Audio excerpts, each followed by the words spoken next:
예, 봉준호 감독의 영화 기생충이 이제 아카데미상, 대망의 아카데미상에 올라갔습니다. 이제 며칠 안 남았는데요.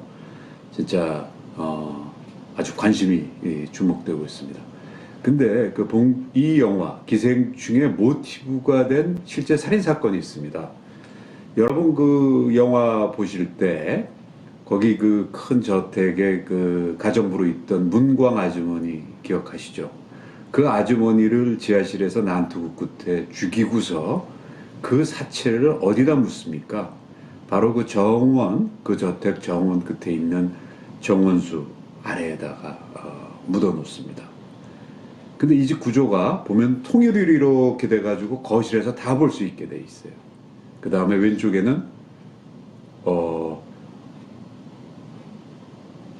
그 거실 한쪽에는 오디오 세트가 있고, 그리고 거실 중앙에 유리 탁자가 있고 소파가 있고, 그래서 이렇게 거실에서 보면은 저쪽 정원과 정원수가 한꺼번에 다 보이죠.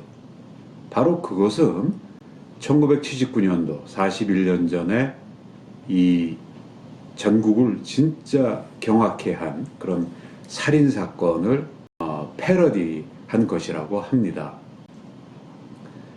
1979년 6월에 여러분들 인사동 가면 골동품상 많이 있잖아요. 예. 그때 그 아주 골동품상 크게 하는 금당이라고 하는 골동품상 부부하고 운전기사가 어느 날 깜짝같이 사라지고 행방불명이 됐어요. 분명히 돈을 노리고 한 범죄고 어디서 죽였거나 어디서 감금한 상태로 있을 텐데, 그래서 이게 신문 탑으로 오르고 경찰은 연인원 4만 명을 동원했나 그래요. 3개월 내리수색을 했는데 나오지가 않아요. 한 4천 명 가까이 조사를 했는데도 나오지 않습니다. 그러다가 100일째 되는 날 드디어 범인을 잡았습니다. 근데 그 범인은 나름대로 큰 사업가 행세도 하고 있고, 그 다음에 이 금당 주인 부부하고도 대단히 가까운 박철웅이라고 당시 38세 된 젊은 기업인이었어요. 근데 이 친구는 어떻게 했냐면 자기가 사업 돈이 쪼들리니까 이 뭐 골동품을 뭐 사겠다, 뭐 흥정을 하자 이런 식으로 자기 집으로 이 부부를 초대를 해놓고서 이 부부와 운전기사를 완력으로 의자에다가 다 묶어놓고 이 철사줄로 목을 졸라 죽이고서 그 사체를 다른 데 버린 게 아니라 자기 집 정원, 저 구석에 정원수유 밑에다가 안매장을 시켰습니다. 그리고 영화 기생충 같이 이 거실에서 통유리로 돼서 다 볼 수 있는데요. 그리고 100일을 지냈어요. 참 보통 사람 같으면 상상할 수도 없는 거죠. 근데 이 박초롱이는 사실은 아주 키도 크고 아주 훤칠한 미남이에요. 그리고 능력도 탁월해서 돈도 많이 벌기도 하고, 그리고 주변에 뭐 여성 병력도 대단했죠. 근데 원래는 대학 때부터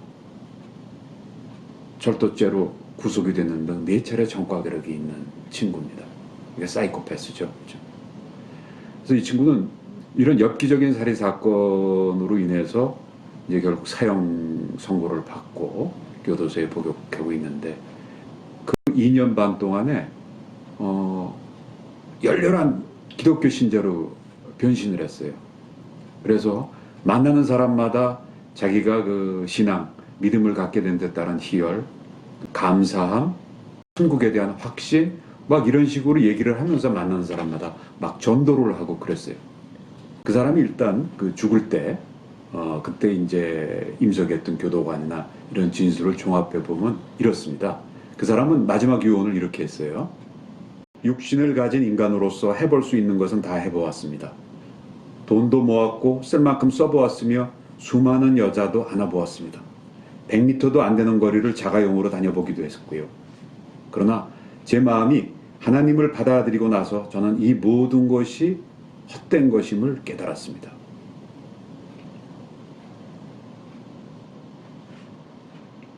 그렇게 유언을 하고서요, 그 다음에 자기가 죽인 사람들, 그 다음에 유가족들에 대해서 하느님의 가호를 부탁드리는 기도를 하고, 이어서 뭐 신앙자매, 목사님, 또 교도계장, 자기 또 간수들, 또 기타 여러 사람들에 대한 그런 하나님의 축복을 기원하는 기도를 하는데 이게 계속 장시간 계속되는 거예요. 그래서 이것을 보았던 교도관들은 마음이 조마조마했다고 합니다. 저렇게 하다가 저게 정방술로 이어지다가 자제력을 잃고 나중에 발악하는 경우, 그런 경우를 많이 봤거든요. 다행히 나중에 죽을 때는 찬송가를 부르고 하나님을 외치면서 그렇게 갔다고 합니다. 어쩌면 그 긴 유언은 생활초란 이런 것이 아니라 이 세속적인 삶에 대한 미련을 누구보다도 더 많이 갖고 있다는 것을 방증해 주는 게 아닐까요? 박저롱은 자기를 기독교로 교화시킨 양순자 교도위원이 있습니다. 누님으로 모시면서 그분께 그 2년 반 동안 있으면서 그 글을 보냈죠. 편지를. 일종의 수기인데, 내 목에 밧줄이 놓이기 전에 라는 제목으로 나중에 발간도 됐는데요. 거기에 보면은 그 아주 적나라한 자신의 그 아주 화려했던 여성 편력을 비롯해서 그런 생활들이 아주 잘 묘사가 되어 있는데, 이게 무슨 기성자가 뺨치는 그런 현란한 필체에다가 감수성이 있습니다. 예를 들어서 자기와 한때 동거했던 S라는 여인과 헤어질 때 묘사가 이렇게 되어 있습니다. 그날 밤 S는 방에 있는 코너 스탠드 불빛 아래 발가벗은 나를 오래 세워놓고 바라보고 울었다. 그 문장에서 느껴지는 게 어떻습니까?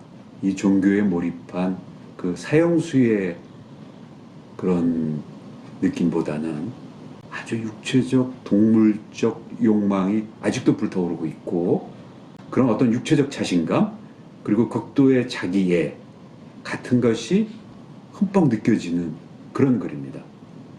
사실 이 박초롱의 옥중수기를 읽어보면은요, 야, 이렇게 육체적인 쾌락을 갖다가 이렇게 변태적으로 이렇게까지 추구할 수가 있는 건가? 그게 벌써 40, 50년 전의 얘기인데, 그리고 또 하나는 이렇게 인간의 악마성이 나올 수 있는 건가? 문제를 저지르기 전에 행동을 통해서도 이미 그런 게 많이 표출이 됐어요. 여러분 어떻게 느끼십니까? 이게 죽음을 앞둔 그 다음에 참회한 그런 사형수가 쓸 수 있는 글인가요? 본인은 그 옥중수기에서 이런 걸 쓰게 된 일을 이렇게 밝히고 있습니다. 타락한 사람이 쓰고 있는 가면과 합리화를 버리고 신랄하게 자신을 해부해서 결국 주님의 일에 조금이라도 선하게 쓰이도록 하기 위한 목적을 갖고 이 글을 썼습니다. 그렇게 말했는데요.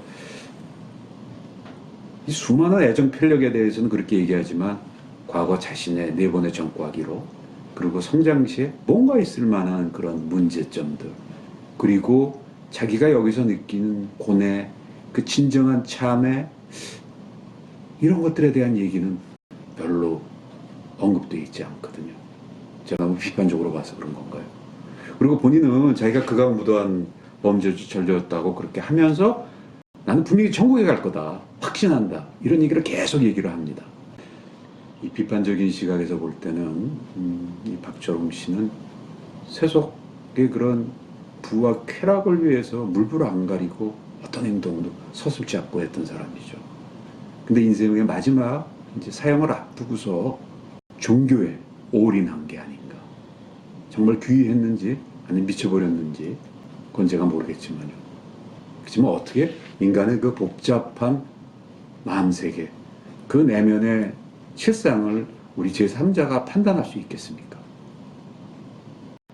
이 옥중 편지를 받아 모아둔 교화위원 양순자 씨는 2012년도에 이 책을 개정해서 나는 사형수라는 제목으로 다시 책을 냅니다. 그 책에서 이렇게 말씀하십니다. 박초롱한테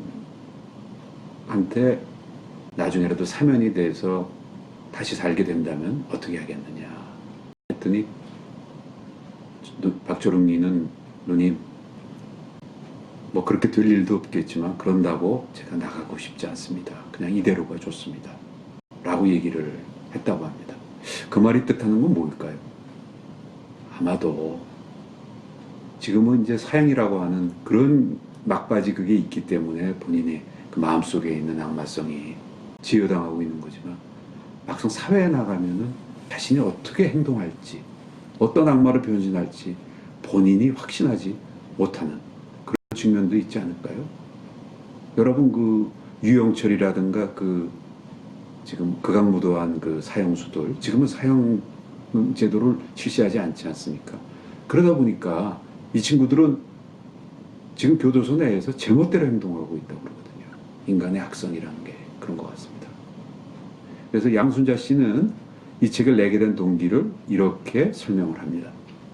숲속의 동물들도 자기들만의 가이드라인이 있다. 그러나 인간들의 잔인성은 이미 가이드라인을 넘어서 버렸다. 생의 마지막 순간에 진정한 만남과 완벽한 영혼의 교감을 이루어내고 비로소 죽음 앞에서 참회와 용서에 다가간 그 철웅이 내가 어디 한번 말해보라 라는 심정으로 이 책을 냅니다. 그보다도 그 박철웅의 변모를 보아온 양순자 교화요원의 이 말이 참 마음에 와닿네요. 죽음을 앞두고 그런 참회를 했다고 믿는 믿음이라든가. 하여간 이 박철웅 스토리는 다시 한번 인간의 선과 악, 죄와 벌, 깨달음, 구원, 용서 이 모든 것들에 대해서 다시 한번 생각을 하게 하는 그런 스토리였습니다.